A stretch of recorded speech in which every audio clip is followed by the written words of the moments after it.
থাকতে পারে। একটা হচ্ছে লোড বাস, অর্থাৎ যে বাসে জেনারেটর থাকবে না, সেটা হচ্ছে লোড বাস। সেটাকে আমরা বলি পিকিউ বাস, অর্থাৎ সেই বাসের রিয়েল এবং রিঅ্যাক্টিভ পাওয়ার আমাদের জানা থাকবে। নেক্সট থাকতে পারে জেনারেটর বাস, অর্থাৎ যে বাসে জেনারেটর কানেক্টেড সেটাকে আমরা বলি পিভি বাস বা ভোল্টেজ কন্ট্রোল বাস। সেই বাসে লোডও কানেক্টেড থাকতে পারে, যদি থাকে তাহলে লোডের রিয়েল এবং রিঅ্যাক্টিভ পাওয়ার আমাদের জানা থাকবে। তো জেনারেটর বাসের জন্য পিভি বাস, অর্থাৎ সেই বাসের রিয়েল পাওয়ার পি এবং ভোল্টেজের ম্যাগনিটিউড ভি আমাদের জানা থাকবে। এবং আরেকটা ছিল স্ল্যাক বাস, সুইং বাস বা রেফারেন্স বাস। এটা হচ্ছে সেই বাস যে বাসের ভোল্টেজের ম্যাগনিটিউড এবং অ্যাঙ্গেল দুইটাই আমার জানা থাকবে। তো এই হচ্ছে আমরা গত ক্লাসে ডিসকাস করেছিলাম এই পর্যন্তই। তো সেখানে আমরা লাস্টে বলেছিলাম যে লোড ফ্লো অ্যানালাইসিস দিয়ে আমরা আসলে কি করব। আমাদের প্রথম ধাপ হচ্ছে যে প্রত্যেকটা বাসের ভোল্টেজের ম্যাগনিটিউড এবং অ্যাঙ্গেল বের করা। এটা হচ্ছে আমাদের প্রথম ধাপ, যে প্রত্যেকটা বাসের ভোল্টেজের ম্যাগনিটিউড এবং অ্যাঙ্গেল বের করা। তো সেই ক্ষেত্রে স্ল্যাক বাসের ভোল্টেজের ম্যাগনিটিউড এবং অ্যাঙ্গেল দেওয়া থাকে, তার মানে বের করা লাগবে না। ভোল্টেজ কন্ট্রোল বা পিভি বাস বা জেনারেটর বাস, এই বাসে ভোল্টেজের ম্যাগনিটিউড দেওয়া থাকে, সো বের করা লাগবে না, অ্যাঙ্গেলটা বের করা লাগবে। এবং পিকিউ বা লোড বাস, এই বাসের জন্য ভোল্টেজের ম্যাগনিটিউড এবং অ্যাঙ্গেল দুইটাই বের করা লাগবে। তো এই পর্যন্ত আমরা গত ক্লাসে আলোচনা করেছিলাম। তো ঠিক এখান থেকে আমরা আজকে শুরু করব। এই যে আমরা বললাম যে ডিফারেন্ট টাইপস অফ বাসের জন্য আমাদের প্রথম কাজ হচ্ছে প্রত্যেকটা বাসের ভোল্টেজের ম্যাগনিটিউড এবং অ্যাঙ্গেল বের করা। এই ম্যাগনিটিউড এবং অ্যাঙ্গেল আমরা কিভাবে বের করতে পারি? তো এই কিভাবে বের করা, এই বের করার জন্য ডিফারেন্ট মেথড আছে। তো গাউস সিডল তার মধ্যে একটা মেথড, নিউটন রেফসন তার মধ্যে একটা মেথড, ডিকাপল তার মধ্যে একটা মেথড, ফাস্ট ডিকাপল তার মধ্যে একটা মেথড। তো লোড ফ্লোর এরকম বেশ কিছু মেথড আছে। তো এই মেথডগুলোর মধ্যে আমাদের সিলেবাসে আমরা দুইটা মেথড শিখব, একটা হচ্ছে গাউস সিডল মেথড এবং একটা হচ্ছে নিউটন রেফসন মেথড। এই দুইটা মেথড আমরা আমাদের সিলেবাসে অনুসারে শিখব। তো এখন শুরুতেই আমরা তাহলে গাউস সিডল মেথডে চলে যাই, যে কিভাবে এই গাউস সিডল মেথড ইউজ করে আমরা আমাদের পার্টিকুলার লোড ফ্লো প্রবলেমগুলো সলভ করতে পারি। সো স্ক্রিনে তোমরা যে স্লাইডটা দেখতে পাচ্ছ, এটা গাউস সিডল মেথড এবং এটা গ্রিনজারের বইয়ের 9.2 অর্থাৎ চ্যাপ্টার 9 এ আছে, নাগরাত কোঠারির বইয়ের চ্যাপ্টার 6 এ আছে, আর্টিকেল 6.5। তো এই গাউস সিডল অ্যাকচুয়ালি এটা একটা মেথড, যে মেথডের কাজ হচ্ছে non linear algebraic equation solve করা। আমরা একটু আগে দেখেছি যে আমাদের পাওয়ার সিস্টেমের ইন্টারকানেক্টেড বাসের যে পাওয়ারের ইকুয়েশন, এগুলো সবই কমপ্লেক্স ইকুয়েশন, এগুলো কোনো লিনিয়ার ইকুয়েশন না। তো এই সকল নন লিনিয়ার ইকুয়েশন সলভ করার একটা মেথড হচ্ছে গাউস সিডল মেথড। তো এখন নন লিনিয়ার ইকুয়েশন সলভ করার এই মেথডটা কিভাবে কাজ করে, তো এই মেথডটা কিভাবে কাজ করে এটা বোঝার জন্য আমরা একটা এক্সাম্পল ধরে নিচ্ছি। তো এক্সাম্পলটা এখানে দেখো বলা আছে, for a 4 bus power system, অর্থাৎ একটা পাওয়ার সিস্টেম, যে পাওয়ার সিস্টেমে 4টা বাস আছে, হোয়ার বাস 1 ইজ এ স্ল্যাক বাস, অর্থাৎ এই পাওয়ার সিস্টেমের 1 নম্বর বাসটা হচ্ছে স্ল্যাক বাস বা রেফারেন্স বাস। তো এরপরে আমরা বলছি then for bus 2 power flow equation can be written from equation 4, অর্থাৎ ইকুয়েশন 4 মানে এর আগের ক্লাসে আমরা যে পাওয়ারের ইকুয়েশন দেখেছিলাম, সেই পাওয়ারের ইকুয়েশন অনুসারে 2 নম্বর বাসের জন্য আমরা পাওয়ারের ইকুয়েশনটা লিখতে পারি, ব্র্যাকেটে লেখা আছে 2 নম্বর একটা পিকিউ বাস।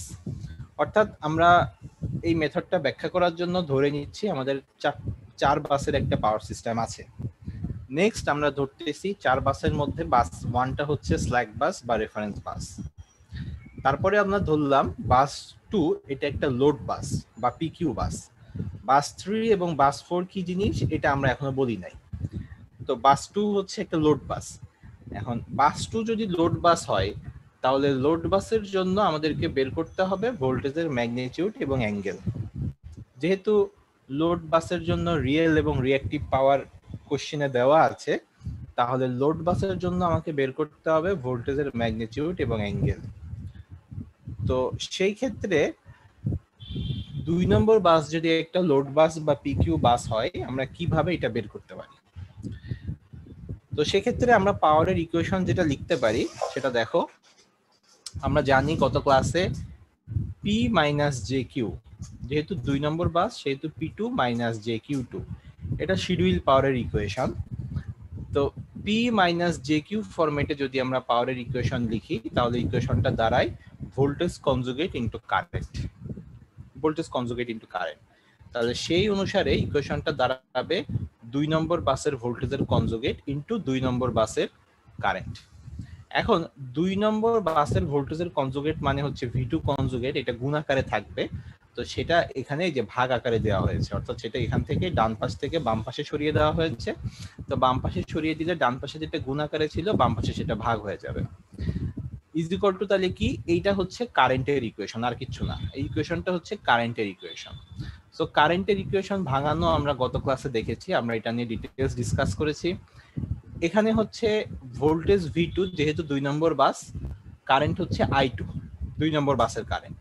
সো I2 এর ইকুয়েশন যদি আমরা ভাঙাই তাহলে ইকুয়েশনটা ছিল হচ্ছে কারেন্টের ইকুয়েশনটা, যদি আমরা একটু আগে মেমোরাইজ করতে চাই তাহলে দেখো কারেন্টের ইকুয়েশনটা ছিল summation of n is equal to 1 to capital N, capital N মানে total number of bus, capital YIN into VN। ওয়াইটা হচ্ছে গিয়ে কি বাস অ্যাডমিটেন্স ম্যাট্রিক্সের এলিমেন্ট, আর এই ভিটা হচ্ছে প্রত্যেকটা বাসের ভোল্টেজ। এটা হচ্ছে কারেন্টের ইকুয়েশন। তাহলে এই ইকুয়েশন অনুসারে যদি আমরা ভাঙাই তাহলে কি দাঁড়ায় আসলে n is equal to 1 থেকে ক্যাপিটাল N, আমার ক্যাপিটাল N হচ্ছে টোটাল নাম্বার অফ বাস, আমার সিস্টেমে টোটাল নাম্বার অফ বাস হচ্ছে 4টা, তার মানে n is equal to 1 to 4, তাহলে টার্ম হবে 4টা, 1 থেকে 4, তার মানে আমার টার্ম হবে 4টা YIN into VN। তাহলে এবার আমরা একটু ভাঙাই দেখি কিভাবে আসে ইকুয়েশনটা YIN into VN। তাহলে এখানে দেখো I হচ্ছে এখানে 2, যেহেতু 2 নম্বর বাস, তার মানে YIN into VN 1 থেকে শুরু হবে স্মল n এর ভ্যালু, তাহলে I স্মল n, তার মানে 21 into V1 plus small n এর ভ্যালু 1 বেড়ে 2 হয়ে গেল, তাহলে 22 V2 প্লাস স্মল n এর মান আর 1 বেড়ে 3 হয়ে গেল 23 V3 প্লাস নাও স্মল n এর মান 4 এ পৌঁছে গেল 24 V4। তাহলে এই হচ্ছে আমরা কারেন্টের ইকুয়েশনটা লিখলাম, এভাবে আমরা লিখতে পারি। তাহলে এখান থেকে আমাকে আসলে বের করতে হবে কি, আমাকে বের করতে হবে 2 নম্বর বাসের ভোল্টেজের ম্যাগনিটিউড এবং তার অ্যাঙ্গেল, এটা আমাকে বের করা লাগবে। তো আমরা জানি আমরা যে জিনিসটা বের করতে চাই সেটা ইকুয়েশনের বাম পাশে থাকে আর বাকি সবকিছু ইকুয়েশনের ডান পাশে থাকে। সেই মর্মে আমরা বের করতে চাই 2 নম্বর বাসের ভোল্টেজ, সেটা থাকবে বাম পাশে। তো 2 নম্বর বাসের ভোল্টেজটা দেখো এই যে V2, এটা হচ্ছে V2, এটা কিন্তু V2 কনজুগেট, তা আমরা তো V2 কনজুগেট বের করব না, আমরা V2 বের করব। সো এটা হচ্ছে V2। তো V2 কে যদি ইকুয়েশনের বাম পাশে নিয়ে আসো, বাকি সবকিছুকে যদি ডান পাশে নিয়ে যাও, তাহলে কি হবে আসলে V2 এর সাথে Y22 গুণ আকারে আছে, তার মানে সেটা এই পাশে ভাগ হয়ে যাবে। সো 1/Y22 ভাগ হয়ে গেল। নেক্সট হচ্ছে এই পোরশনটার সাথে বাকি সবকিছু মাইনাস হয়ে যাবে। সো এই পোরশনটার সাথে বাকি সবকিছু মাইনাস হয়ে গেল, মাইনাস কমন নিয়ে আমি এখানে প্লাস দিয়ে লিখেছি। So Y21 V1, Y23 V3, Y24 V4। তাহলে দেখো এখানে 4টা টার্ম ছিল, যখন তুমি V2 বের করবা তার মানে Y22 ভাগ হয়ে যাবে, তার মানে টার্ম কিন্তু একটা কমে গেল, কারণ এটা তুমি বের করতেছো, টার্ম থাকো 3টা। সো দেখো 1 2 3টা, তার মানে একটা টার্ম কমে গেল, বাকি থাকবে 3টা টার্ম। তো এই হচ্ছে আমাদের তাহলে ভোল্টেজের ইকুয়েশন। এটা একটা কমপ্লেক্স নাম্বার, ডান পাশে যাই দেখতে পাচ্ছ তুমি সবই কমপ্লেক্স নাম্বার, সেই হিসাবে তুমি যদি ইকুয়েশনের মধ্যে মান বসে ভ্যালু বের করো তাহলে ভোল্টেজের একটা ম্যাগনিটিউড থাকবে এবং ভোল্টেজের একটা অ্যাঙ্গেলও পেয়ে যাবা, অর্থাৎ একই সাথে ম্যাগনিটিউড প্লাস অ্যাঙ্গেল দুইটা জিনিসই তুমি পেয়ে যাবা। সো আমরা ইকুয়েশনটা সলভ করলেই, অর্থাৎ মান বসালেই আমরা লোড বাসের জন্য ভোল্টেজের ম্যাগনিটিউড এবং অ্যাঙ্গেল দুইটা জিনিসই আমরা বের করে ফেলতে পারবো। তাহলে গাউস সিডল মেথড অনুসারে এটা হচ্ছে ইকুয়েশন যে কোনো লোড বাসের ভোল্টেজের ম্যাগনিটিউড এবং তার অ্যাঙ্গেল বের করার জন্য। তো আমরা আরেকটু ব্যাখ্যা করার জন্য আমরা ধরে নিচ্ছি যে আমাদের বাকি বাসগুলা, অর্থাৎ এই সিস্টেমে এখন আর দুইটা বাস আছে, এই দুইটা বাসও লোড বাস। তো যদি এই দুইটা বাসও লোড বাস হয় তাহলে V3 এবং V4 এরা লোড বাস। তাহলে V3 এবং V4 এর জন্য যখন আমরা ইকুয়েশনটা লিখব তখন V3 ইজ ইকুয়াল টু, আমরা জাস্ট ইকুয়েশনটাকে কনসিডার করি, 1/y22 ছিল, এখন হয়ে যাবে 1/y33। কেন হবে একটু এই ইকুয়েশনটাই দেখো। এটা হচ্ছে 2 নম্বর বাসের জন্য পাওয়ারের ইকুয়েশন।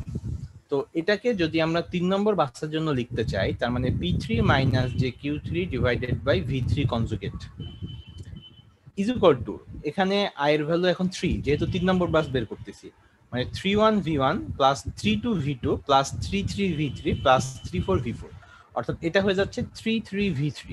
দেন V3 যখন বের করব তখন 1/33 সবার সাথে ভাগ আকারে চলে যাবে। সো দ্যাটস ওয়াই যখন আমরা V3 বের করতেছি 1/33, P3 minus jQ3 divided by V3 conjugate minus 3 number বাসের কারেন্টের টার্মটা।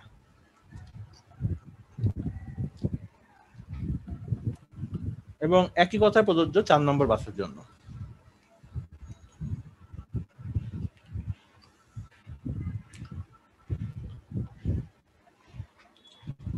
তো এখান থেকে আমরা বুঝতে পারলাম যে আমাদের যদি একটা পাওয়ার সিস্টেমে যতগুলা লোড বাস থাকবে সবগুলা লোড বাসের ভোল্টেজের ম্যাগনিটিউড এবং তার অ্যাঙ্গেল বের করার জন্য ইকুয়েশন হচ্ছে এইটা, সহজ সরল ইকুয়েশন। এই ইকুয়েশনে মান বসাই আমরা ভোল্টেজের অ্যাঙ্গেল এবং ম্যাগনিটিউডটা বের করতে পারি।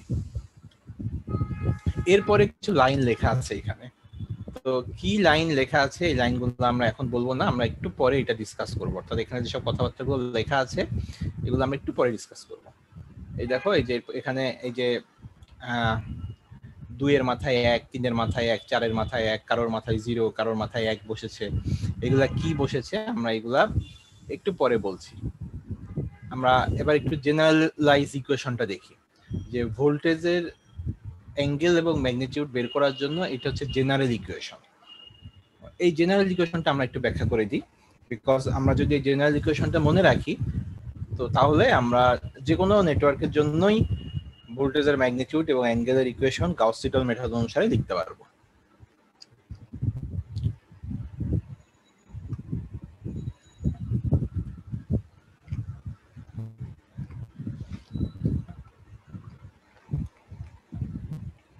তো এই জেনারেল ইকুয়েশন অনুসারে আমরা দেখতে পাচ্ছি ভোল্টেজের ম্যাগনিটিউড বা অ্যাঙ্গেল বের করার মাথার উপরে একটা কে আছে। দেখো এখানে একটা কে আছে এবং এদের সবার মাথার উপরে কারোর মাথায় কে আছে, কারোর মাথায় কে -1 আছে।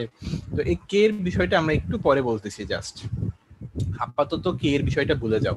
তো মাথার উপরে কে ছাড়া VI, আই হচ্ছে বাস নাম্বার, তুমি কত নম্বর বাসের ভোল্টেজের ম্যাগনিটিউড বা অ্যাঙ্গেল বের করতে চাও, ইজ ইকুয়াল টু 1/YII। তো আমি যদি এখানে 4 নম্বর বের করতে চাই V4, তার মানে ইজ ইকুয়াল টু 1/Y44।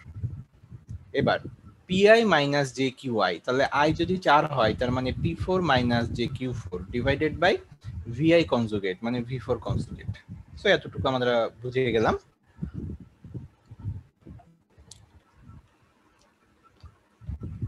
এবার নেক্সটে আসে minus J is equal two 1 থেকে শুরু করে I-1 পর্যন্ত। এখানে 2 ভাগে ভাঙা হয়েছে। 2 ভাগে ভাঙার কারণটা একটাই, কারণ J আর I এরা সমান হতে পারবে না। যদি একটু এখানে খেয়াল করো, যখন I এর ভ্যালু 2 ছিল ডান পাশে কিন্তু Y22 ছিল না, কারণ J এবং I সমান হতে পারবে না। যখন V3 বের করেছি ডান পাশে কিন্তু V3 বা Y33 ছিল না, তার মানে J আর I সমান হতে পারবে না। সো এটা বোঝানোর জন্যই এবং এটা ম্যাথমেটিক্যালি লেখার জন্য দুইটা টার্মে ভাগ করতে হয়েছে। J যখন I-1 তখন এবং J যখন I+1 থেকে ক্যাপিটাল N, অর্থাৎ J not is equal two I, J I সমান হতে পারবে না। তো একটা টার্মকে এই জন্য বাদ দেওয়ার কারণ দরকারে দুইটা পার্ট লেখা হয়েছে। তো তাহলে J1 থেকে শুরু করে I-1, তো I এখানে আমাদের টোটাল নাম্বার অফ বাস 4টা। তো আমি 4 নম্বরটা বের করতেছি। তো 4 নম্বরটা বের করলে আসলে এই পার্টটা 0 হয়ে যাবে। তো যেহেতু 4 নম্বরটা বের করলে এই পার্টটা 0 হয়ে যাবে, সেজন্য আমি ধরে নিই যে I এর ভ্যালু 2, 2 নম্বরটা বের করতেছি তোমাদের বোঝানোর জন্য আসলে পুরো ইকুয়েশনটা। তো I এর ভ্যালু যদি 2 হয় তাহলে J 1 থেকে শুরু করে I-1, মানে 2 থেকে 1 বিয়োগ করলে কত থাকে 1, তার মানে 1 to 1, মানে একটা টার্ম হবে এখানে। তাহলে Y21 V1। Next Y22 V2 হবে না, কারণ J not is equal to I। পরের টার্মটা শুরু হবে J is equal to I+1 থেকে capital N, total number of bus. I এর ভ্যালু হচ্ছে 2, তাহলে I+1 মানে হচ্ছে 3, আর টোটাল বাস হচ্ছে 4, মানে 3 to 4। তাহলে টোটাল টার্ম হবে দুইটা, 3 এর জন্য একটা, 4 এর জন্য একটা, দুইটা। So Y23 V3 plus Y24 V4। এবার দেখো Y23 V3 plus Y24 V4 এবং এটা 21 V1। তাহলে এইভাবে এই জেনারেল ইকুয়েশন ইউজ করে আমরা শুধুমাত্র এই ছোট্ট একটা ইকুয়েশন নাম্বার 16, এটাকে মনে রেখে আমরা যে কোনো বাসের ভোল্টেজের ম্যাগনিটিউড বা তার অ্যাঙ্গেলের ইকুয়েশন গাউস-সিডল মেথড অনুসারে লিখতে পারি। সো দেখো এতটুকু পর্যন্ত কারোর কোনো কোশ্চেন আছে কিনা? স্যার 16 নাম্বারের ইকুয়েশনটা যদি আরেকবার বলতেন স্যার। এই 16 নাম্বার ইকুয়েশন কেউ কি বুঝছো?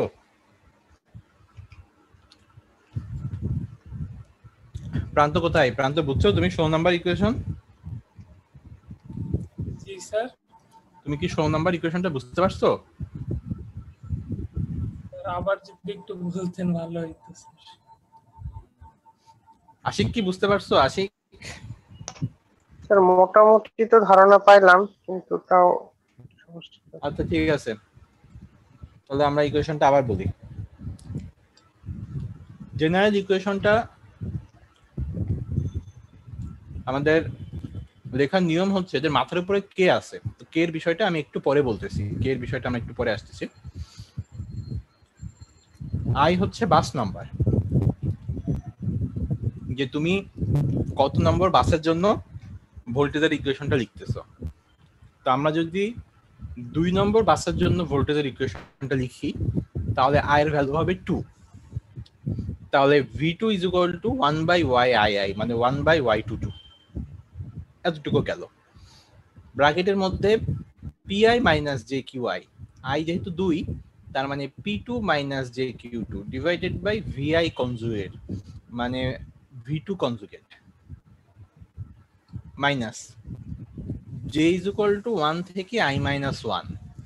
তো J is equal to 1, I-1, I এর ভ্যালু কত? 2, 2 থেকে 1 বিয়োগ দিলে থাকে কত? 1, তার মানে 1 থেকে শুরু করে 1, মানে টার্ম হবে কয়টা? একটা, 1 থেকে 1 পর্যন্ত, মানে একটাই। তো তাহলে সেটা কি হবে? YIJ, I এর ভ্যালু হচ্ছে 2, J এর ভ্যালু হচ্ছে 1, মানে Y21 into V1। So Y21 into V1, দেখি আমাদের ঠিক হলো কিনা। এই দেখো প্রথম টার্মটা Y21 ইন্টু V1, এবার পরে দুইটা টার্ম বের করতে হবে আমাদের। এখানে আবার ফিরে আসি, এই পার্টটা শেষ। পরের পার্টে minus J is equal to I+1 to capital N। I এর মান আমার 2, 2 এর সাথে 1 যোগ করলে হয়ে গেল 3, মানে J এখন শুরু হবে 3 থেকে। ক্যাপিটাল N মানে হচ্ছে total number of bus, total number of bus আমার আছে এখানে হচ্ছে 4টা, তার মানে ক্যাপিটাল N হচ্ছে 4। তাহলে J is equal to 3 to 4, 3 to 4, তাহলে টার্ম কয়টা হবে? J is equal to 3 এর জন্য একটা, তারপরে J is equal to 4 এর জন্য আরেকটা, সো দুইটা টার্ম হবে এখানে। তাহলে সেই দুইটা টার্ম, তাহলে ফার্স্টে J এর ভ্যালু কত? 3, তাহলে YIJ, তার মানে হচ্ছে I এর ভ্যালু তো ফিক্সড, I এর ভ্যালু তো চেঞ্জ হবে না, সো I এর ভ্যালু হচ্ছে 2, তার মানে Y23 into V3। Next J এর ভ্যালু 1 বেড়ে হয়ে গেল 4, তখন Y24 ইন্টু V4। দেখি দুইটা টার্ম আমরা পেলাম কিনা। এই দেখো Y23 into V3 plus Y24 into V4। So এই হচ্ছে জেনারেলাইজড ইকুয়েশন। এই ইকুয়েশনে মান বসিয়ে আমরা যে কোনো বাসের ভোল্টেজ এবং তার ম্যাগনিটিউড ক্যালকুলেশন করতে পারি গাউস-সিডল মেথড অনুসারে। দেখো এখন বুঝতে পারছো কিনা? জি স্যার। স্যার এন হচ্ছে স্যার টোটাল বাস সংখ্যা স্যার। হ্যাঁ, ক্যাপিটাল এন হচ্ছে total number of bus. Sir আর লাস্টে স্যার কি বললেন ওইটুকু স্যার ক্লিয়ার হইলো না স্যার, মানে যে মানে 3 থেকে 4 মানে j = i+1, তার মানে i এর ভ্যালু 2, 2 এর সাথে 1 যোগ করলে হয় 3, হ্যাঁ। আর ক্যাপিটাল N হচ্ছে টোটাল নাম্বার অফ বাস। তো টোটাল নাম্বার অফ বাস এখানে 4, তাহলে j হচ্ছে 3 to 4। সো 3 to 4 মানে টার্ম কয়টা? টার্ম হচ্ছে দুইটা, 3 এর জন্য একটা পাবো, 4 এর জন্য একটা পাবো, দুইটা। আচ্ছা আচ্ছা। তো তাহলে প্রথমটা কি দাঁড়াবে? y23v3, তারপর একটা y24v4। v4 জি স্যার। তো এবার আমরা আসি যে স্ল্যাক বাসের জন্য আমরা কোনো ক্যালকুলেশন করব না, স্ল্যাক বাস বাদ দিয়ে দিয়েছি। এখন লোড বাসের জন্য ক্যালকুলেশন কিভাবে করব সেটা আমরা শিখে ফেললাম। বাদ থাকলো একটাই, জেনারেটর বাস বা পিভি বাস। জেনারেটর বাসের জন্য আমরা ক্যালকুলেশনটা কিভাবে করব? তো আমরা জানি যে জেনারেটর বাসের জন্য আমাদের বের করতে হবে ভোল্টেজের অ্যাঙ্গেল। ম্যাগনিটিউড আমাদের দেওয়া আছে, বা ম্যাগনিটিউড আমরা জানি, যে জিনিসটা জানি সেটাতে আমরা হাত দিব না। তো মনে করো তোমার 2 নম্বর বাসটা জেনারেটর বাস ধরে নাও, তাহলে 2 নম্বর বাসের ভোল্টেজের ম্যাগনিটিউড তোমার দেওয়া আছে কোশ্চেনে 1.5 পার ইউনিট। অ্যাঙ্গেলটা দেওয়া নাই, তোমাকে অ্যাঙ্গেল বের করতে হবে। তো আমার অ্যাঙ্গেল বের করতে গেলে অ্যাঙ্গেলের সাথে ভোল্টেজের ম্যাগনিটিউডও বের হবে, বিকজ এই যে জেনারেল ইকুয়েশন আমরা লিখলাম ভি, এই ইকুয়েশনটা ইউজ করে আমরা তো ভোল্টেজের ম্যাগনিটিউড অ্যাঙ্গেল বের করতে পারি। সো এই ইকুয়েশনটাই আমরা ইউজ করব। তাহলে এই ইকুয়েশনটা ইউজ করলে ভোল্টেজের ম্যাগনিটিউড এবং অ্যাঙ্গেল দুইটাই বেরোবে। তো ধরো ম্যাগনিটিউড বেরোলো 2 পার ইউনিট, অ্যাঙ্গেল বেরোলো 2 ডিগ্রি। তো আমরা জানি যে জেনারেটর বাস কোশ্চেনে ম্যাগনিটিউড দেওয়া আছে 1.5 পার ইউনিট, এখানে আমরা হাত দিব না, 1.5 পার ইউনিট ফিক্সড। খালি অ্যাঙ্গেলটা যে 2 ডিগ্রি বেরোলো ওই অ্যাঙ্গেলটা আমরা নিব। সো যদি বাসটা জেনারেটর বাস হয় তার জন্য এটা হচ্ছে ইকুয়েশন ভোল্টেজের অ্যাঙ্গেল বের করার, ইকুয়েশন নাম্বার 18। এখানে দেখো same equation 1/yi pi minus jqi divided by vi conjugate minus j is equal to 1 to i minus 1 এবং তারপরে j is equal to i plus 1 up to n। Same equation, কারণ এই equation দিয়ে ভোল্টেজের magnitude বের করি, এটা দিয়ে অ্যাঙ্গেল বের করি। একদম বাম পাশে লেখা আছে অ্যাঙ্গেল অফ, বা এখানে একটা অ্যাঙ্গেলের সাইন দেওয়া আছে। তার মানে যেহেতু এটা জেনারেটর বাস, এটার ভোল্টেজের ম্যাগনিটিউড আমি জানি, আমি ম্যাগনিটিউডে হাত দিব না, শুধুমাত্র অ্যাঙ্গেলটা নিব। সো কমপ্লেক্স ফরম্যাটে যে ম্যাগনিটিউড এবং অ্যাঙ্গেল বের হবে শুধু অ্যাঙ্গেলটা কাউন্ট করবো, দ্যাটস ওয়াই অ্যাঙ্গেল অফ লেখা আছে। তো আমাদের তাহলে জেনারেটর বাসের জন্য ইকুয়েশন জানা হয়ে গেল। খালি ছোট্ট একটা সমস্যা রয়ে গেছে। সমস্যা হচ্ছে যে বাসটা যখন জেনারেটর বাস, সেটার জন্য আমরা জানি হচ্ছে পি আর ভি এর ভ্যালু। পি হচ্ছে রিয়েল পাওয়ার, কিন্তু রিঅ্যাক্টিভ পাওয়ার কিউ তো আমরা জানি না। প্রবলেম হচ্ছে এখানে যে আমরা রিঅ্যাক্টিভ পাওয়ার কিউ এর ভ্যালুটা জানি না। তো এই ইকুয়েশনে যদি আমরা মান বসাতে চাই এবং ধরে নিই যে 2 নম্বর বাস একটা পিভি বাস, তাহলে P2 মাইনাস যে Q2 এই ভ্যালুটা ইকুয়েশনে কিন্তু বসাতে হবে। বাট Q2 এর ভ্যালু তো তুমি জানো না, কারণ জেনারেটর বাসের জন্য রিঅ্যাক্টিভ পাওয়ারের ভ্যালু দেওয়া নাই। তো তোমার প্রথম কাজ হচ্ছে যে রিঅ্যাক্টিভ পাওয়ারের ভ্যালুটা বের করা। তো যদি একটা জেনারেটর বাসের জন্য তোমাকে ভোল্টেজের অ্যাঙ্গেল বের করা লাগে, তোমার প্রথম কাজ হচ্ছে ওই বাসের রিঅ্যাক্টিভ পাওয়ারের ভ্যালুটা বের করে নিয়ে আসা। দেন রিঅ্যাক্টিভ পাওয়ারের ভ্যালুটা ইকুয়েশন 18তে বসালে তুমি ইকুয়েশনটা সলভ করতে পারবা। সো রিঅ্যাক্টিভ পাওয়ার বের করার ইকুয়েশনটা কি? Equation number 17। তো তাহলে এই ইকুয়েশন দিয়ে রিঅ্যাক্টিভ পাওয়ার বের হবে, এবং এই ইকুয়েশন তোমার জানা ইকুয়েশন, নতুন কোনো ইকুয়েশন না।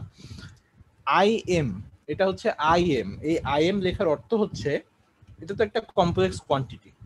তো কমপ্লেক্স কোয়ান্টিটি যখনই তুমি সলভ করবা তুমি ম্যাগনিটিউড এবং অ্যাঙ্গেল দুইটা টার্ম পাবা, কিন্তু এটা একটা পিভি বাস। তো যেহেতু পিভি, তার মানে পি এর ভ্যালু তো আমার জানা, রিয়েল পাওয়ার।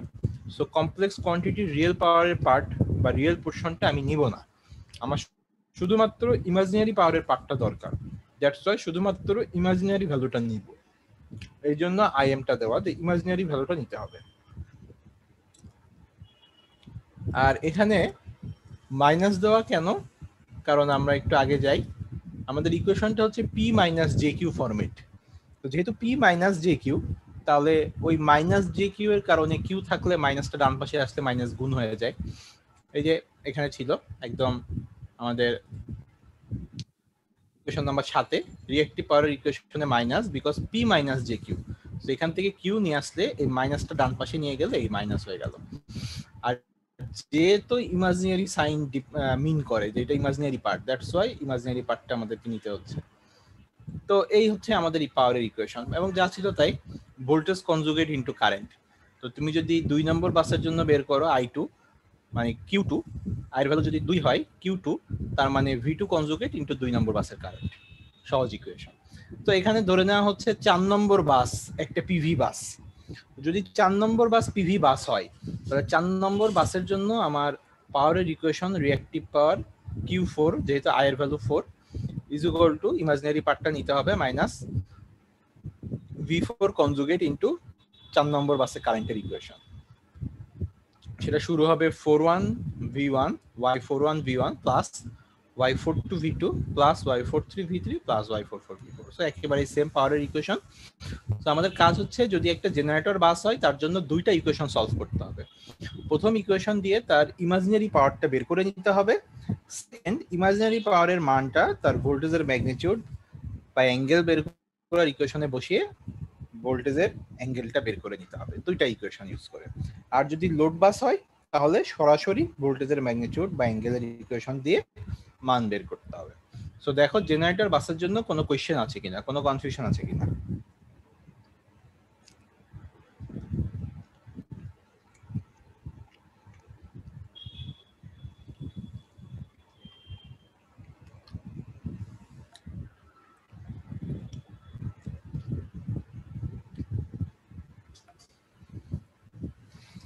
সো জেনারেটর বাসের জন্য যদি কোনো কোয়েশ্চেন বা কনফিউশন না থাকে, তাহলে এবার আমরা যে কথাটা বলি নাই সেটা বলে আসি, যে কে কি জিনিস। আমরা বিভিন্ন জায়গায় দেখতেছি মাথার উপরে 1 দেওয়া আছে, কোথাও 0 দেওয়া আছে, এই জিনিসটা কি আসলে, এটা আমরা এবার একটু ব্যাখ্যা করি। এই জিনিসটা ব্যাখ্যা করতে গেলে তোমাদের মন খারাপ হয়ে যাবে, তো এই জন্য এটা একদম শেষে বলতেছি। কে হচ্ছে ইটারেকশন নাম্বার, এটা মাথার উপরে কোনো পাওয়ার সাইন না, এটা হচ্ছে ইটারেকশন নাম্বার, মানে তুমি কততম বার ক্যালকুলেশন করতেছো। আমরা যখন প্রথমবার ক্যালকুলেশন করি তখন কে এর ভ্যালু থাকে 1, মানে ফার্স্ট টাইম ইটারেকশন, সো মাথার উপরে দেওয়া থাকে 1।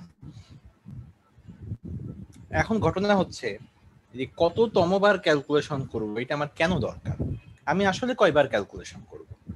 আমরা তো সাধারণত একটা ইকুয়েশনে মান বসাই ম্যাথটা সলভ করে ফেলি, তো একবার ক্যালকুলেশন করা হয়। তো এখানে আবার এটা ডিক্লেয়ার করার কি দরকার যে আমি 1 নম্বর বার ক্যালকুলেশন করতেছি। তো এটা ডিক্লেয়ার করার তখনই প্রয়োজন পড়ে যখন আমার ক্যালকুলেশনটা 1-এর অধিকবার করার দরকার পড়ে। তো এখানে আমার ক্যালকুলেশনটাকে 1-এর অধিকবার করার প্রয়োজন আছে কিনা, তো এটা ব্যাখ্যা করার জন্য আমরা যদি একটু এখানেই দেখি, এটা আসলে স্লাইডটা চেঞ্জ করার দরকার নাই। V2 ইকুয়েশন 2 নম্বর বাসের ভোল্টেজ যখন তুমি বের করতেছো, তো খুব মনোযোগ সহকারে দেখো, 2 নম্বর বাসের ভোল্টেজের ম্যাগনিটিউড বা অ্যাঙ্গেল যখন তুমি বের করতেছো, তখন ডান পাশের ইকুয়েশনে V2 কনজুগেটের মান তোমার বসানো লাগবে এখানে। তো তুমি তো V2 মান এখনো জানো না, তাহলে V2 কনজুগেট তুমি এখানে কিভাবে বসাবা, তার মানে এটা তোমার জানা নাই। V2 তুমি বের করতেছো, V3 V4 এখনো বের করতে পারো নাই, কিন্তু এখানে V3 ম্যাগনিটিউড এবং অ্যাঙ্গেল তোমার বসানো লাগবে। তুমি কোথা থেকে বসাবা, এখানে V4 এর অ্যাঙ্গেল এবং ম্যাগনিটিউড বসানো লাগবে, তাহলে তুমি কোথা থেকে বসাবা। সো একটা ইকুয়েশন আমরা সলভ করার চেষ্টা করতেছি, তার ডান পাশে 1টা 2টা 3টা আননোন কোয়ান্টিটি চলে আসলো, আর ওয়াই বাসের ভ্যালু তো ওয়াই বাস ম্যাট্রিক্স থেকে আমরা পেয়ে যাব, কিন্তু আরো 3টা আননোন কোয়ান্টিটি। তাহলে এই 3টা আননোন কোয়ান্টিটির মান যদি না জেনে থাকি, তাহলে ইকুয়েশন কিভাবে সলভ হবে। সহজ কথা, ইকুয়েশন সলভ হবে না। নেক্সট হচ্ছে বাস যদি 4টা না হয়ে 14টা হয়ে যেত, তখন এই যে ডান পাশে আননোন কোয়ান্টিটির সংখ্যা 3-এ দাঁড়িয়েছে, যেহেতু বাস 4টা আছে, V2 বের করতেছো, আননোন কোয়ান্টিটি দাঁড়িয়েছে 3টা। বাস যদি 14টা হয়ে যেত, তখন V2 বের করতে গেলে আননোন কোয়ান্টিটি হয়ে যাইতো 13টা। তাইলে ইকুয়েশন কিভাবে সলভ হইতো? এতগুলো আননোন কোয়ান্টিটি থেকে ইকুয়েশন সলভ হইতো কিভাবে? সো এটা আমাদের একটা বিগ চ্যালেঞ্জ যে আমরা কিভাবে সলভ করতাম। Just 1 minute.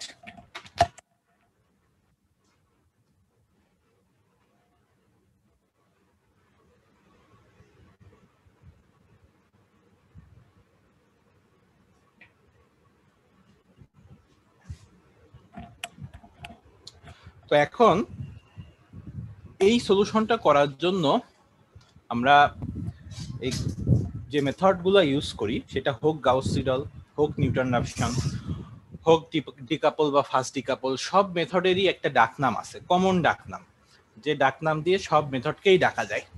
সেটা হচ্ছে ট্রায়াল অ্যান্ড এরর মেথড। ইংলিশে নামটা শুনতে সুন্দর লাগে, কিন্তু এটার কাজ মোটেও ভালো না। ট্রায়াল অ্যান্ড এরর মানে হচ্ছে তোমাকে চেষ্টা করতে হবে, ট্রাই করতে হবে, অ্যান্ড এরর মানে তোমার চেষ্টায় ভুল হবে এবং তোমাকে এগেইন ভুলটা সংশোধন করতে হবে। সো এটার নাম হচ্ছে ট্রায়াল অ্যান্ড এরর মেথড। তাহলে এই ট্রায়াল অ্যান্ড এরর মেথড যদি আমি অ্যাপ্লাই করি, তার মানে আমাকে যে কোয়ান্টিটির ভ্যালুগুলো আমি জানি না, সেগুলো আমাকে অ্যাজাম্পশন করে নিতে হবে, ধরে নিতে হবে। তো তাহলে ধরে নেওয়ার সময় আমরা সবসময় সেই ভ্যালুটাই ধরবো যেটা সহজ হয়। যেমন ভোল্টেজের ম্যাগনিটিউড যদি আমি 1 ধরে নিই, তাহলে 1-এর সাথে কোনো কিছু গুণ করলে গুণফল 1 থাকে, গুণফল চেঞ্জ হয় না। সো এটা আমাদের জন্য সুবিধা। তো এই কারণে আমরা ভোল্টেজের ম্যাগনিটিউড ধরবো 1। সো এই যে V3 V4 এগুলো আমরা জানি না, এগুলোর সব ম্যাগনিটিউড হচ্ছে 1। এই যে V2 কনজুগেট বসাতে হবে, এদের ম্যাগনিটিউড হচ্ছে 1। 1 কি আসলে, ইউনিটটা কি? 1 পার ইউনিট, 1 ভোল্ট না, কিন্তু 1 পার ইউনিট। এই লোড ফ্লো অ্যানালাইসিসে আমরা এগুলো যা সলভ করি সব পার ইউনিটে কনভার্ট করে ক্যালকুলেশন করি, কোনোটা রিয়েল ইউনিটে ক্যালকুলেশন করি না। So 1 per unit. আর নেক্সট হচ্ছে যে অ্যাঙ্গেল কত ধরবো। আমরা জানি অ্যাঙ্গেল গুণ আকারে থাকলে অ্যাঙ্গেল আসলে যোগ হয়, এবং যদি আমরা অ্যাঙ্গেল 0 ডিগ্রি ধরি, তাহলে কারোর সাথে 0 যোগ করলে যোগফল চেঞ্জ হয় না। সো অ্যাঙ্গেল ধরবো আমরা 0 ডিগ্রি। তার মানে V2 conjugate 1 angle 0 degree, V3 1 angle 0 degree, V4 1 angle 0 degree. So আমরা যেগুলো জানি না সেগুলো 1 অ্যাঙ্গেল 0 ডিগ্রি। এবার আসি, এই দেখো V3 এর মাথার উপরে একটা 0 আছে, মানে K এর ভ্যালু এখানে 0। V4 এর মাথার উপরে 0 আছে, মানে K এর ভ্যালু 0। V2 কনজুগেটের মাথার উপরে 0 আছে। তার মানে এটা কি দাঁড়ালো, যে ভ্যালুগুলো আমরা জানি না, অ্যাজাম্পশন করে নিচ্ছি, সেইগুলোর মাথার উপরে 0।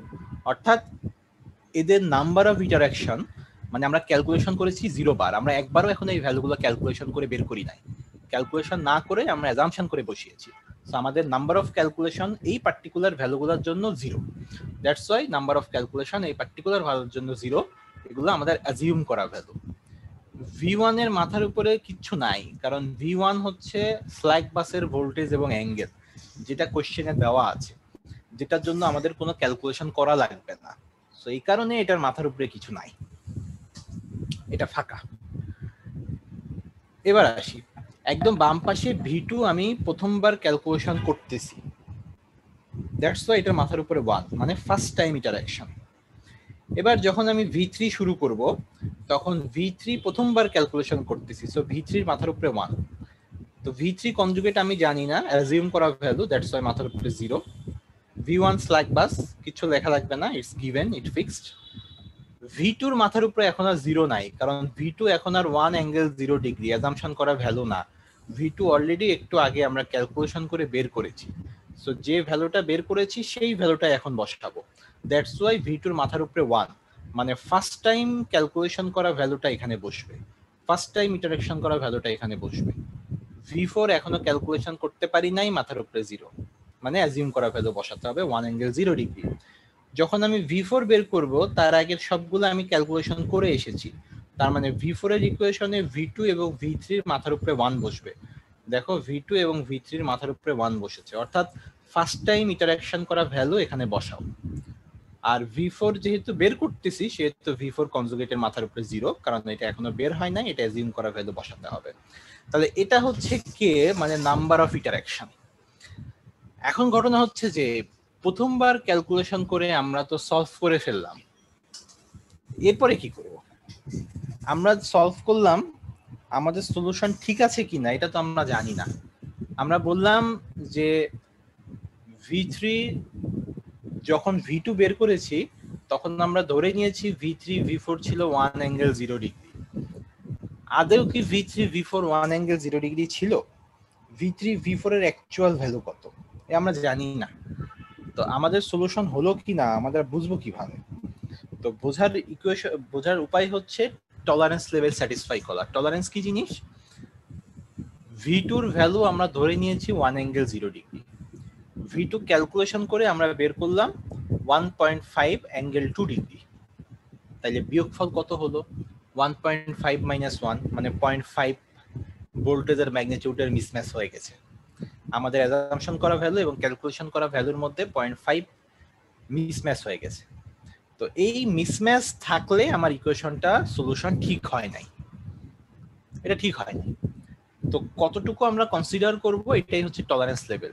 যদি মিসম্যাচ 0 হয় তাহলে পারফেক্টলি সলিউশন হয়েছে, অথবা মিসম্যাচ খুব কম থাকলে আমরা নেগলেক্ট করতে পারি, আমরা বলতে পারি সলিউশন ঠিক আছে। যেমন ধরো 0.001 মিসম্যাচ যদি থাকে তাহলে আমরা বললাম ওকে ফাইন, আমাদের সলিউশন ঠিক আছে। তো তাহলে সলিউশনটা হয় নাই।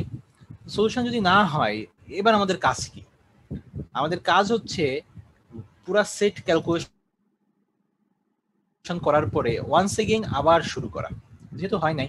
তো এবার যখন আমরা V2 বের করব তখন V3 V4 এদের মাথার উপরে বসবে 1, অর্থাৎ এটার অ্যাজিউম করা ভ্যালু বসবে না, প্রথমবার ক্যালকুলেশন করে যে ভ্যালুটা পেয়েছি সেটা এবার বসবে। এটা বসিয়ে আমাকে আবার বের করতে হবে। বের করার পরে এবার ধরো পাওয়া গেল 1.55 পার ইউনিট V2 মান, আর গতবার ছিল 1.5 পার ইউনিট। ঠিক আগেরটার সাথে বিয়োগ করতে হবে, একদম আগেরটার সাথে।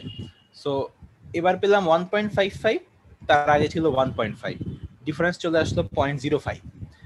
ডিফারেন্স কমতেছে। 0.05 যদি তোমার টলারেন্স লেভেলে দেওয়া থাকে যে কনসিডার করো আপ টু 0.05, তাহলে তোমার সলিউশন হয়ে গেল। V2 নতুন যে মানটা পেয়েছো সেটাই অ্যান্সার। যদি টলারেন্স লেভেল স্যাটিসফাই না করে, টলারেন্স লেভেল যদি থাকে 0.001, তার মানে আবার বের করতে হবে যতক্ষণ না পর্যন্ত টলারেন্স স্যাটিসফাই করে, এবং এটা প্রত্যেকটার জন্য বের করতে হবে।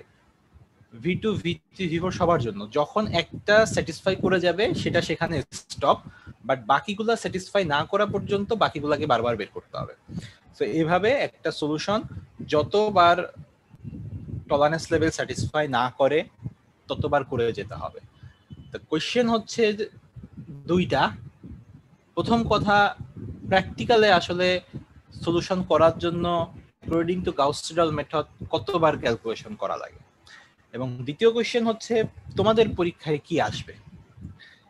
তো প্রথম কথা হচ্ছে গাউস-সিডেল মেথডের ইকুয়েশনটা অত্যন্ত সহজ একটা ইকুয়েশন, অত্যন্ত সহজ সরল ইকুয়েশন ইউজ করে এই মেথডটা বানানো হয়েছে বা মেথডটা সলিউশন প্রসিডিউর করা হয়েছে।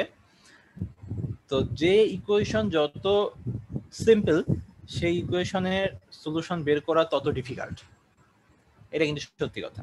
তো যেহেতু গাউস-সিডেলের ইকুয়েশন অত্যন্ত সিম্পল, এই ইকুয়েশন ইউজ করে সলিউশন বের করা অত্যন্ত ডিফিকাল্ট। তো সাধারণত একটা 30 বা 40 বাসের প্রবলেম গাউস-সিডেল মেথড অনুসারে সলভ করতে তোমার কমপক্ষে 400-500 বার ইটারেকশন করা লাগে, মানে 400-500টা ক্যালকুলেশন করা লাগে। যদি বাস সংখ্যা 50 বা 60 হয়ে যায় তখন এই ইটারেকশন নাম্বার বেড়ে 700-800 চলে যায়। যদি বাস সংখ্যা অ্যারাউন্ড 100 হয়ে যায়, ইটারেকশন নাম্বার আপ টু 1000 হয়ে যায়, 1200, 1400, 1600 ইটারেকশন হয়ে যায়। যদি বাস সংখ্যা 150 বা 250 হয়ে যায় তখন এই গাউস-সিডেল মেথড কখনো কখনো সেভারাল থাউজেন্ড টাইম ক্যালকুলেশন করে ইকুয়েশন বের করে, কখনো কখনো যদি কম্পিউটারের মেমোরি একটু কম থাকে, কম্পিউটারের কনফিগারেশন একটু কম থাকে, সেই ক্ষেত্রে সে আর সলিউশনটা দিতে পারে না, অর্থাৎ সে কোনো মতেই এরর কমিয়ে কনভার্জেন্স করতে পারে না। সো সলিউশন কোলাপস করে যায়, মেথড হ্যাং করে যায়, আই মিন প্রোগ্রাম হ্যাং করে যায়। তো এই হচ্ছে গাউস সিডাল মেথডের বিষয় এবং সুবিধা আর অসুবিধা যদি বলি, তাহলে গাউস সিডাল মেথডের অসুবিধা হচ্ছে যা আমি বললাম, বুঝতেই পারতেছো, সলিউশন করতে বহুত ইটারেকশন করা লাগে এবং বাস সংখ্যা বেড়ে গেলে অনেক ক্ষেত্রেই গাউস সিডাল মেথড সলিউশনের কনভার্জেন্স করতে ফেলিওর হয়, করতে পারে না। এবং ডিপেন্ডস কম্পিউটারের মেমোরি কম থাকলে এটা আসলে কনভার্জেন্সে আর দাঁড়াতে যাইতে পারে না, পৌঁছাইতে পারে না ইন্টারাকশন করতে করতে। এটা হচ্ছে এই মেথডের সবচেয়ে বড় ডিসঅ্যাডভান্টেজ। আর অ্যাডভান্টেজ হচ্ছে মেথডটা অ্যাপ্লাই করা অত্যন্ত সহজ। এই মেথডের কোনো কমপ্লেক্স ইকুয়েশন নাই, আই মিন এগুলো সবই তো কমপ্লেক্স ইকুয়েশন, কিন্তু আমি বলতেছি যে ইকুয়েশনের কমপ্লেক্সিটি কম। হ্যাঁ, ইকুয়েশনের কমপ্লেক্সিটিটা কম, আসলে অ্যাপ্লাই করাটা সহজ। এই মেথড দিয়ে প্রোগ্রামিং করাটা অত্যন্ত সহজ। সো এটা হচ্ছে এই মেথডের সুবিধা। ছোটখাটো বাস খুব ইজিলি অল্প মেমোরির মধ্যেই এটা সলভ করা যায়। তো এটা হচ্ছে এই মেথডগুলোর সুবিধা এবং অসুবিধা, দুটাই আমরা ডিসকাস করলাম। তো এই মেথডের সুবিধা এবং অসুবিধা বলা হলো। তো ফিউচারে আমরা নিউটন র্যাপসন মেথড দেখব। সো এই মেথডের অসুবিধা সেখানে সুবিধা হয়ে যাবে, এই মেথডের সুবিধা সেখানে অসুবিধা হয়ে যাবে। তো এটা হচ্ছে কি এই মেথডের প্র্যাকটিক্যাল অ্যাপ্লিকেশন বললাম, কিভাবে কি হয়। আর তোমাদের পরীক্ষার কথায় আসি, তোমাদের পরীক্ষায় আসলে ততটুকুই করতে দেওয়া থাকবে যতটুকু তোমরা সময়ের মধ্যে করতে পারো। যেমন ধরো তোমাদেরকে বলা হলো একবার ক্যালকুলেশন করো, তাহলে তুমি ইকুয়েশনের ভেতরে একবার মান বসিয়ে শেষ করে দিবা। অথবা তোমাকে টলারেন্স লেভেল দেওয়া থাকলো, কিন্তু টলারেন্স লেভেলের রেঞ্জটা এভাবে দেওয়া আছে যে 1 থেকে 2 বার ক্যালকুলেশন করলেই টলারেন্স লেভেল স্যাটিসফাই করে যাবে, ম্যাক্সিমাম 2 বার, এর বেশি ক্যালকুলেশন পরীক্ষায় আসবে না। তো 1 থেকে 2 বার ক্যালকুলেশন করলেই টলারেন্স লেভেল স্যাটিসফাই করে যাবে।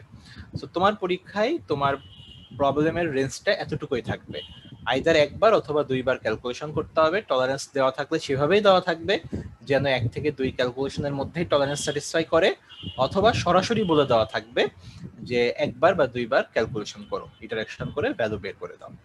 সো এই হচ্ছে তোমাদের পরীক্ষায় কিভাবে থাকবে। সো এখন দেখো আপ টু দিস এই মেথড নিয়ে কোনো কোশ্চেন আছে কিনা।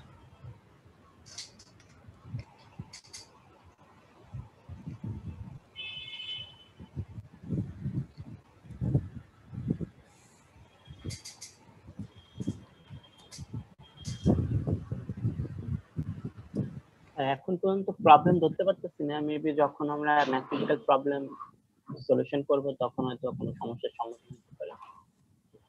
সেটাই। তো আপাতত আমাদের এই মেথড এখানেই শেষ। আমরা বলে রাখি আমাদের আজকে আসলে আমরা কতটুকু শেষ করতে পারলাম। আমাদের লেকচারের শেষ হয়েছে আসলে পেজ 7 পর্যন্ত, অর্থাৎ 15টা পেজের অর্ধেকের প্রায় অর্ধেক মতো শেষ হয়েছে। নেক্সট ক্লাসে আমরা 8 থেকে শুরু করব এবং নেক্সট ক্লাসে আমরা বাকি একটা মেথড আছে বাকি অর্ধেক পৃষ্ঠা জুড়ে। সো এই মেথডটা আমরা নেক্সট ক্লাসে শেষ করে দিব ইনশাল্লাহ। সবাই সুস্থভাবে থাকলে, সব ঠিক থাকলে ইনশাল্লাহ আমরা নেক্সট ক্লাসে শেষ করে দিব। তো এখন আমাদেরকে আরেকটা জিনিস দেখতে হবে। তোমাদেরকে যে স্লাইডটা শেয়ার দেওয়া হয়েছে এটা হচ্ছে নাগরাত কোঠারির বই। নাগরাত কোঠারির বইয়ের চ্যাপ্টার 6.5 অর্থাৎ চ্যাপ্টার 6 লোড ফ্লো স্টাডি। এই চ্যাপ্টারে 6.5 টপিকের নামে দেখতেই পাচ্ছ লেখা আছে গাউস সিডাল মেথড। তো এই গাউস সিডাল মেথড ডিটেলস এখানে লেখা আছে, কি জিনিস, কি ইকুয়েশন ইউজ করে সলভ করে, যা অলরেডি আমরা ডিসকাস করেছি। এখান থেকে গাউস সিডাল মেথড সলভ করার অ্যালগোরিদমটা পড়বা। অ্যালগোরিদম আমি আলোচনা করেছি। অ্যালগোরিদম মানে হচ্ছে সলভ করার process, step by step process. এই প্রসেসগুলো পড়বা। যদি থিওরি আসে গাউস সিডাল মেথডের অ্যালগোরিদম লিখো তাহলে তো লিখতে হবে। তো এখানে অ্যালগোরিদম হচ্ছে পিকিউ বাস ধরে একটা বের করেছে, তারপরে অ্যালগোরিদমটাকে মডিফাই করেছে যখন জেনারেটর বাস থাকবে তখন কি হবে। তো কোন সময় কি হবে সবই কিন্তু আমার লেকচারে ডিটেলস বলা আছে এবং আমিও আলোচনা করলাম। তো সেই জিনিসগুলো step by step solution process লিখতে হবে। এখানে যে এত কথাবার্তা বলে ডিটেলস লিখেছে এই টুকটুক হাবিজাবি ইকুয়েশন দিয়ে, তোমাকে তো আসলে এইভাবে লেখার দরকার নাই। এটা হচ্ছে ফ্লো চার্ট অর্থাৎ সলিউশন করার প্রসেস। তো ফ্লো চার্ট তোমার পরীক্ষায় লিখতে দিব না, তোমাকে লিখতে দিলে অ্যালগোরিদম লিখতে দিব অর্থাৎ স্টেপ ওয়াইজ প্রসিডিউর। তো সেটা তুমি ফ্লোচার্ট থেকেও স্টেপ ওয়াইজ প্রসিডিউর আলাদা করে সুন্দর করে নোট করে লিখতে পারো, অথবা আমার লেকচারে যেভাবে লেখা আছে সেখান থেকে তুমি অ্যালগোরিদম বা স্টেপ ওয়াইজ প্রসিডিউরটা সুন্দর করে নোট করে নিতে পারো। সো এটা হচ্ছে একটা থিওরি যে অ্যাকর্ডিং টু গাউস-সিডল মেথড কিভাবে আমরা লোড ফ্লো প্রবলেম সলভ করি।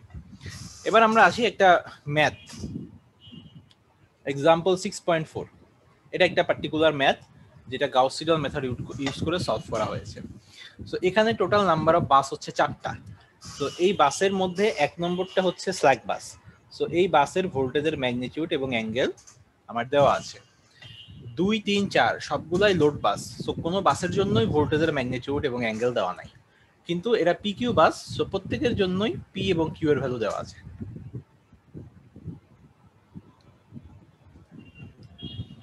তো আমার কাজ হচ্ছে 2, 3, 4 এই বাসগুলোর জন্য ভোল্টেজের ম্যাগনিটিউড এবং অ্যাঙ্গেল বের করা। এখন এটা কিভাবে বের করব? ইকুয়েশন আমরা জানি, ইকুয়েশনে মান বসিয়ে দিব। তো ইকুয়েশনে মান বসাতে গেলে এই দেখো ওয়াই বাস অ্যাডমিটেন্স ম্যাট্রিক্স আমাদের জানা লাগবে। তো বাস অ্যাডমিটেন্স ম্যাট্রিক্স আমরা কোথা থেকে পাবো? এখানে বলা আছে for the sample system of figure 6.5, figure 6.5 থেকে মানটা নিয়ে আসো ওয়াই বাস ম্যাট্রিক্সে। তো আমরা একটু ফিগার 6.5 এ যাই, দেখি সেখানে কি আছে। এটা হচ্ছে ফিগার 6.5, এক্সাম্পল 6.2। এটা হচ্ছে ফিগার 6.5। এই যে 4 বাসের একটা প্রবলেম, এই প্রবলেম থেকে ওয়াই বাস ম্যাট্রিক্সের ভ্যালুটা নিয়েছে। তো এটা আমার লেকচারেও এই প্রবলেম সলভ করে দেওয়া আছে এবং এটা নিয়ে আমরা ডিসকাস করেছি যখন আমরা বাস অ্যাডমিটেন্স ম্যাট্রিক্স ফর্মেশন করেছি। তো এখান থেকে বাস অ্যাডমিটেন্স ম্যাট্রিক্সের ভ্যালুটা নিয়ে আসা হয়েছে। এই প্রবলেমটা পার্টিকুলার সলভ করে এই যে এখান থেকে বাস অ্যাডমিটেন্স ম্যাট্রিক্সের ভ্যালুটা নিয়ে আসা হয়েছে। তো এবার আমরা আমাদের প্রবলেমে ফিরে যাই। তাহলে এখান থেকে যদি 2 নম্বর বাসের জন্য আমরা ক্যালকুলেশন করি, তাহলে V2 ক্যালকুলেশন করার সময় ইকুয়েশনটা আমরা যা বের করেছি 1/y22 P2 minus JQ2 into V2 conjugate minus y21 V1 minus y23 V3 minus y24 V4। এখন প্রত্যেকটা জিনিসের ভ্যালু আমরা জানি, জাস্ট বসিয়ে দিলেই হয়ে যাবে। এখানে দেখো V4 আমি জানি না, তার মানে V4 হচ্ছে 1 অ্যাঙ্গেল 0 ডিগ্রি। যেহেতু 1 অ্যাঙ্গেল 0 ডিগ্রি দিয়ে গুণ করলে কোনো চেঞ্জ হয় না, এই জন্য এখানে 1 অ্যাঙ্গেল 0 ডিগ্রি বসাই নাই, শুধুমাত্র y24 এর ভ্যালু বসিয়েছে, V4 বসাই নাই, কারণ 1 অ্যাঙ্গেল 0 ডিগ্রি বসালেও যা, না বসালেও তাই। এখানে দেখো V3 বসাই নাই, কারণ 1 অ্যাঙ্গেল 0 ডিগ্রি বসায় গুণ করলে যা হবে, না গুণ করলেও তাই হবে, এই জন্য বসাই নাই। এখানে দেখো V1 কোশ্চেনে গিভেন 1.04 অ্যাঙ্গেল 0 ডিগ্রি। যেহেতু অ্যাঙ্গেল 0 থাকলে গুণ করলে কোনো চেঞ্জ হয় না, সো অ্যাঙ্গেল বসাই নাই, ম্যাগনিটিউড বসিয়েছে এই যে 1.04। ম্যাগনিটিউডটা বসানো লাগবে, 1.04 ম্যাগনিটিউড বসিয়েছে। P2 মাইনাস JQ2 ভ্যালুগুলো বসিয়ে দিয়েছে। P2 হচ্ছে 0.5, Q হচ্ছে -0.2। সো P2 মাইনাস JQ2, মাইনাসে হয়ে গেল plus, divided by V2 conjugate. So V2 হচ্ছে 1 angle 0 degree plus 0 degree conjugate করলে -0 ডিগ্রি। এই plus minus 0 degree doesn't matter, so 1 minus J0 আর 1/y22। তাহলে এই মানগুলো এইভাবে বসালো এবং ক্যালকুলেশন করলে এখন আমরা পার ইউনিটে ভ্যালু পেয়ে যাব। সবকিছুই কিন্তু পার ইউনিটে বেরোচ্ছে, কারণ পুরো ম্যাথ পার ইউনিটে করা।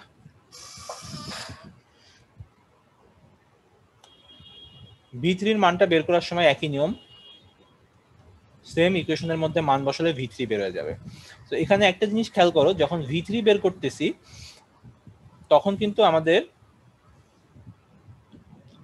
V2 এর মানটা বসানো লাগতেছে। তো এখানে একটা ভুল আছে বইতে, আই মিন অ্যাকচুয়ালি আমার কাছে যে বইটা আছে সেখানে আমি বুঝতে পারতেছি একটা ভুল আছে।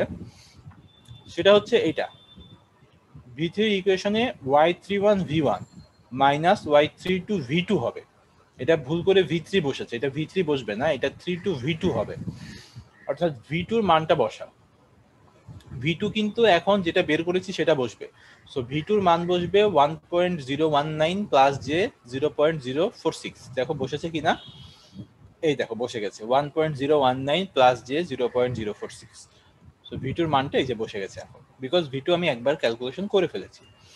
যখন V4 বের করতেছি তখন দেখো V2 এর মানটা এই যে বসে গেল, প্লাস V3 আমি একবার বের করে ফেলেছি 1.028 প্লাস j 0, এটা এখানে বসে গেছে এই যে। এটা এখানে বসে গেছে, কারণ এটা আমি একবার বের করে ফেলেছি, এখন এটা বসবে। সো এইভাবে ইকুয়েশনের মধ্যে মানগুলো বসিয়ে দিলেই তোমার ম্যাথটা সলভ হয়ে যাবে। এবার আমরা বলি যে পরের এক্সাম্পলে কি আছে।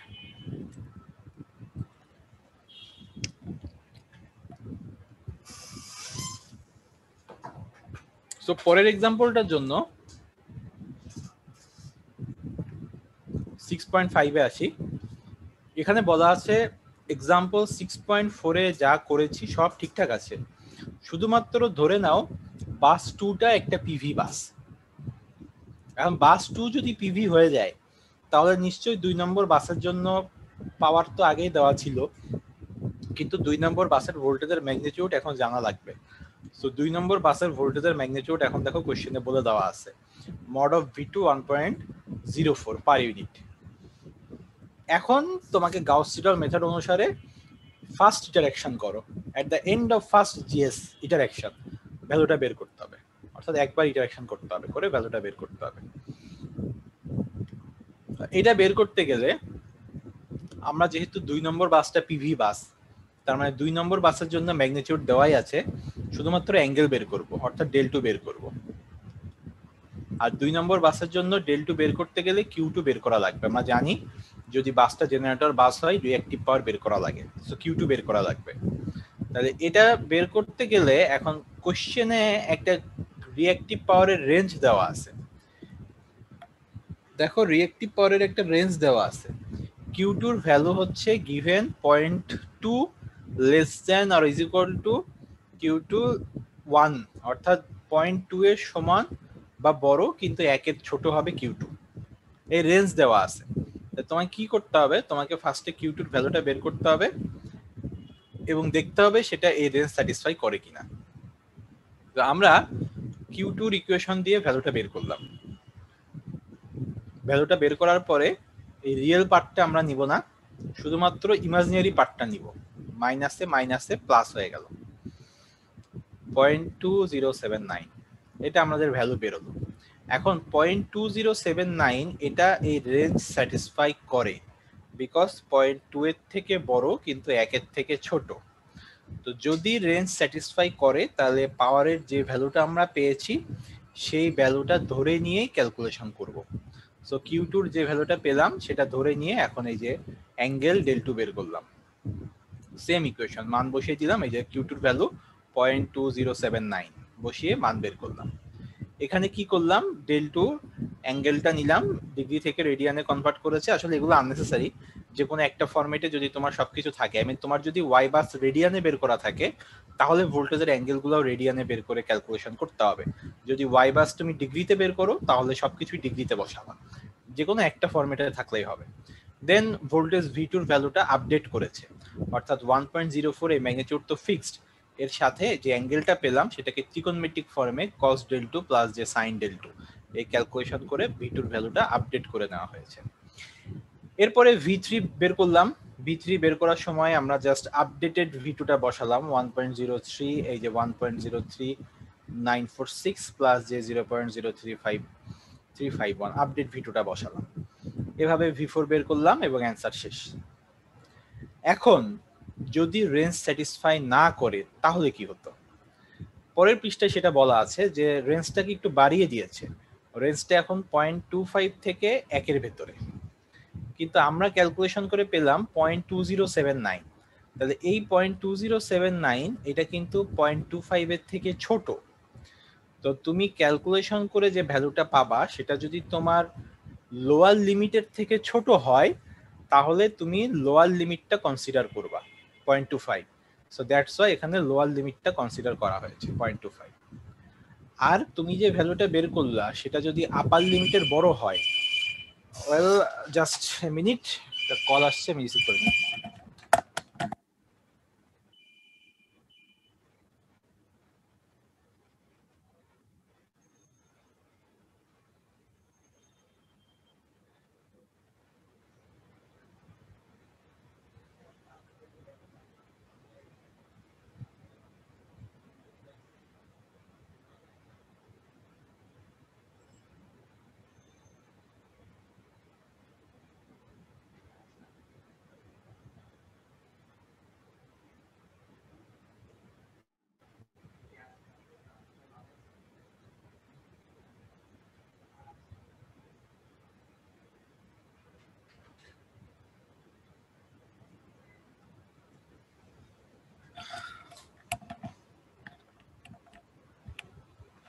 আচ্ছা, তো আমরা যেখানে ছিলাম আসলে, যে যদি লোয়ার লিমিটের কম হয়, সো সেই ক্ষেত্রে আমাদের লোয়ার লিমিটটা অর্থাৎ 0.25 এখানে লোয়ার লিমিট, এটা কনসিডার করতে হবে। আর যদি আপার লিমিটের বেশি হয়, ধরো 1.1 এসে গেছে ভ্যালু, তাহলে আপার লিমিট 1 মানে তোমাকে 1 কনসিডার করতে হবে। সো আপার লিমিটের বেশি হলে আপার লিমিটটা কনসিডার করতে হবে, লোয়ার লিমিটের কম হলে লোয়ার লিমিটটা কনসিডার করতে হবে। লিমিট যদি ভেতরে থাকে তাহলে যেটা পেয়েছি সেটা দিয়ে ক্যালকুলেশন করা যাবে। তো এখানে যেহেতু আমাদের লোয়ার লিমিটের থেকে ছোট হয়ে গেছে, তো লোয়ার লিমিটটা আমরা ধরলাম Q2 এর ভ্যালু, এবং দেখো Q2 0.25 আমরা বসিয়েছি লোয়ার লিমিট। তো এইভাবেই একটা ভ্যালু চেঞ্জ হওয়া মানে নতুন করে V2 বের করতে হবে, নতুন করে V2 বেরোলে সেই ভ্যালু বসায় নতুন করে V3 এবং V4 বের করতে হবে। সো এটা হচ্ছে end of this math. So তোমরা থিওরি পড়ার সাথে সাথে এই যে ম্যাথ আমি তোমাদেরকে দেখালাম নাগরাজ কোঠারির বইয়ের, এই ম্যাথ হাতে কলমে প্র্যাকটিস করবা, কারণ পরীক্ষায় তো এইভাবেই তোমাকে সলভ করতে হবে ম্যাথগুলা। তো ম্যাথ সলভ করা শিখবা। আর সম্ভবত তোমরা যদি হাদি অ্যান্ড সাদাদের বইয়ের চ্যাপ্টার 6-এ যাও তাহলে হয়তো বা গাউস সিডলের ম্যাথ পেতে পারো, তো সেখান থেকে প্র্যাকটিস করবা। সো দেখো কারোর কোনো কোশ্চেন আছে কিনা।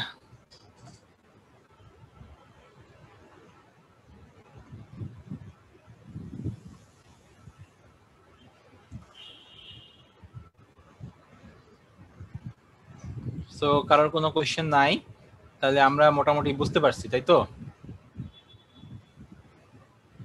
জি স্যার। আচ্ছা, ঠিক আছে। তাহলে আজকে তো আমরা ডিসকাস করলাম ক্লাসে, তো কাল পরশু শুক্র শনি ছুটি, উইকেন্ডের ভেতরেই এই লেকচার প্ল্যান, বই এগুলা থেকে ম্যাথগুলা একটু প্র্যাকটিস করো এবং থিওরিগুলা একটু রিভাইজ দিও, তা না হলে পরে আবার ভুলে যাবা।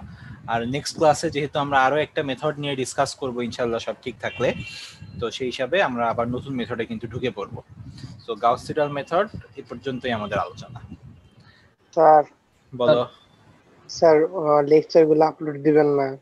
হ্যাঁ, লেকচারগুলো আপলোড দিব। আসলে আমি অনেক ব্যস্ততার কারণে লেকচারগুলোকে রেকর্ড করতে পারি নাই, তবে আমি আশা করতেছি ইনশাল্লাহ আগামী 3-4 দিনের ভেতরে, অর্থাৎ তোমাদের নেক্সট ক্লাস তো বুধবারে, তার আগেই আমি লেকচারগুলো আপ করে দিব। স্যার ওটা দিলে ভালো হয় স্যার।